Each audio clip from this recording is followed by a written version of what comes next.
Greetings, citizens of the world. This is a message for Bill Gates, from Anonymous. In the midst of a historical pandemic, much of the world is looking to you for solutions, and it seems that this is no mistake, because you have positioned yourself as the Nostradamus of disease. You have done an incredible job at rebuilding your image, from a ruthless and cutthroat corporate CEO to a benevolent philanthropist and savior of the world. This is nothing new, this is a classic move from the robber baron's playbook. At one time, the notorious industrialist John D. Rockefeller was one of the most hated people in the country, due to his poor treatment of workers, his monopolization of key industries, and his influence in politics. After a massacre of striking miners in 1914, which came to be known as the Ludlow Massacre, Rockefeller's reputation was at its worst, so he decided to hire a team of propagandists to restore his public image. Leading that team was public relations pioneer Ivy Lee. Lee was an early influence of Edward Bernays, who would later write the infamous book Propaganda, a textbook of mind control for tyrants and aristocrats.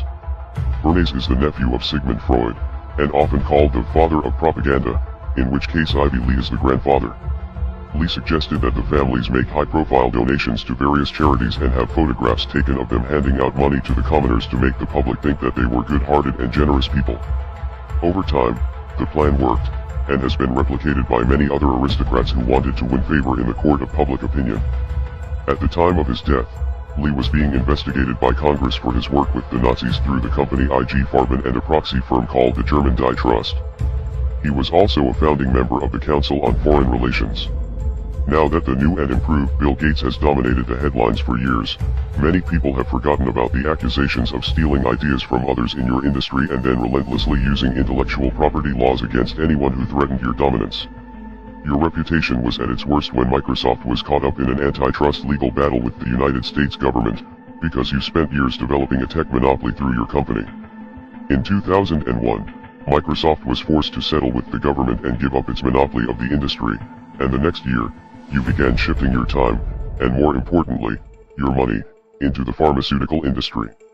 This time around, you have come to dominate an industry as an outsider, through stock investments and charitable organizations that are not bound to the same regulations as a publicly traded company.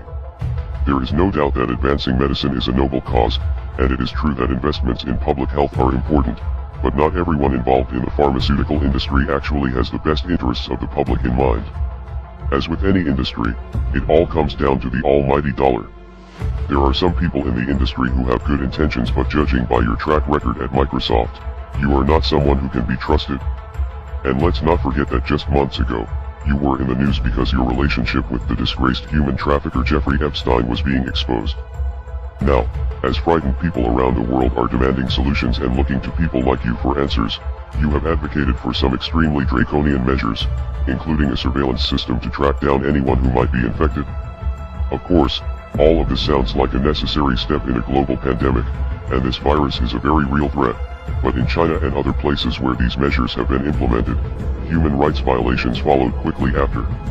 It is also very strange that for many years, your companies and foundations have been heavily involved in a project called ID 2020, something that seems very similar to the systems you have proposed in recent interviews. You may own the corporate media, but we still have the internet, and you will be exposed. We are anonymous. We are legion. We do not forgive. We do not forget. Expect us.